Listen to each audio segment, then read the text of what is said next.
Ils disent qu'il ne faut pas agir en fait sous le coup de l'émotion immédiatement sur un plan juridique, justement, sur l'état de droit et la législation. Il ne faut pas agir sous le coup de l'émotion.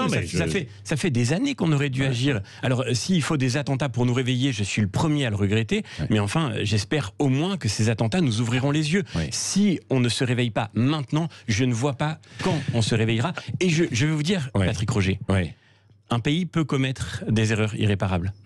Un État peut se laisser détruire quand il ne sait pas réagir. Vous avez aujourd'hui en France des bandes de Turcs qui descendent dans les rues pour traquer les Arméniens. C'était avant-hier à Dessines et à Lyon. C'était hier encore dans le centre-ville de Dijon.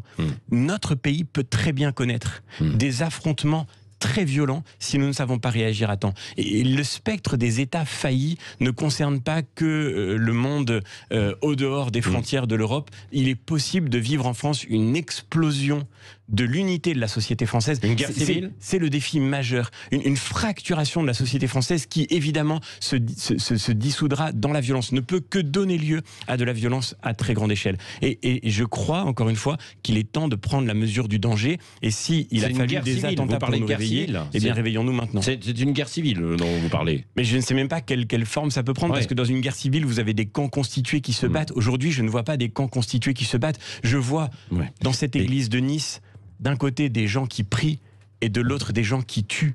Ça n'est pas une guerre civile parce que les Français sont pacifiques, ils sont incroyablement respectueux, ils sont incroyablement résilients. Et d'ailleurs, c'est la démonstration absolue que ceux qui accusent la France de racisme et d'islamophobie insultent les Français au mépris de la réalité. Les Français subissent depuis des années des attentats islamistes. Il n'y a jamais eu de rétorsion, il n'y a jamais eu de violence en retour. Et puissions-nous rester dans la paix civile, puissions-nous conserver cette paix civile, puissions-nous faire en sorte que la grande majorité des musulmans dans notre pays qui veulent vivre paisiblement leur foi continuent de le faire. Bien sûr, je ne souhaite absolument pas de fracture violente, mais pour l'éviter, il faut, et c'est une urgence maintenant, que l'État joue son rôle, parce qu'à chaque fois que la force publique recule, c'est la violence vous êtes qui député gagne. européen, brièvement, François-Xavier Bellamy. Est-ce qu'il faut sortir alors des traités, parce que vous avez évoqué ça tout à l'heure, est-ce qu'il faut sortir de certains traités européens ?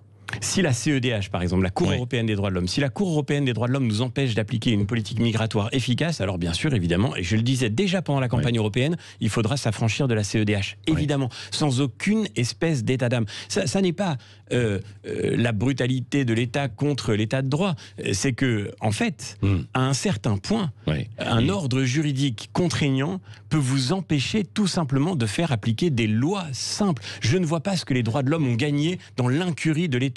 Je ne vois pas ce que l'humanité, ce que la paix, ce que la dignité humaine ont gagné dans cette espèce de situation aberrante où, je le répète, un Afghan soupçonné de radicalisation qui a attaqué un policier se promène librement avec un couteau de boucher dans les rues d'une ville de France. Même à l'intérieur, avec le Conseil constitutionnel qui peut retoquer aussi des lois, quoi. En tous les cas, il y a un danger qui a été pointé récemment par beaucoup d'intellectuels, de très brillants juristes. Je pense à M. Schuttel du Conseil d'État qui a publié un texte très important sur ce sujet la semaine dernière. Le grand danger, ce serait qu'à un certain point, un arsenal juridique trop contraignant empêche l'État d'assumer ses missions régaliennes fondamentales. Je ne suis pas de ceux qui accusent les juges de tous les maux. Je ne suis pas de ceux qui pensent qu'on devrait quitter l'état de droit. L'Europe et la France ont construit leur tradition politique sur l'idée que la loi prime sur la violence. Et je pense que c'est aussi ce qui est en jeu dans la lutte contre le terrorisme et dans la lutte contre l'islamisme. Mais il est très clair qu'aujourd'hui, on assiste à une forme de dérive juridique et jurisprudentielle qui empêcherait l'État d'assumer correctement sa mission. Quand c'est le cas, eh bien, l'État doit reprendre son rôle, évidemment. Et si la CEDH nous empêche de le faire, il faudra quitter la CEDH. Mais je le répète, ça n'est pas aujourd'hui le premier problème. Et aujourd'hui, la première responsabilité, elle est dans la main du gouvernement et elle pèse sur les épaules du gouvernement. Et pardon de le dire, le Pakistanais qui a tenté de découper au couteau de boucher vos confrères journalistes rue Nicolas Appert à Paris il y a très peu de temps de cela, ce Pakistanais était arrivé en France sous le statut de mineur étranger isolé. C'est le gouvernement français actuel, c'est le gouvernement d'Emmanuel Macron qui a décidé d'étendre les protections liées à ce statut et que chaque personne qui était mineur étranger isolé pouvait faire venir au titre du regroupement familial toute sa famille en France. C'est le gouvernement actuel qui l'a décidé, c'est pas les juges, c'est pas la CEDH, c'est la responsabilité du gouvernement. Alors maintenant, il faut arrêter de se cacher derrière des excuses, il faut que le gouvernement prenne ses responsabilités et il faut agir enfin sur ce sujet fondamental. Allez, brièvement.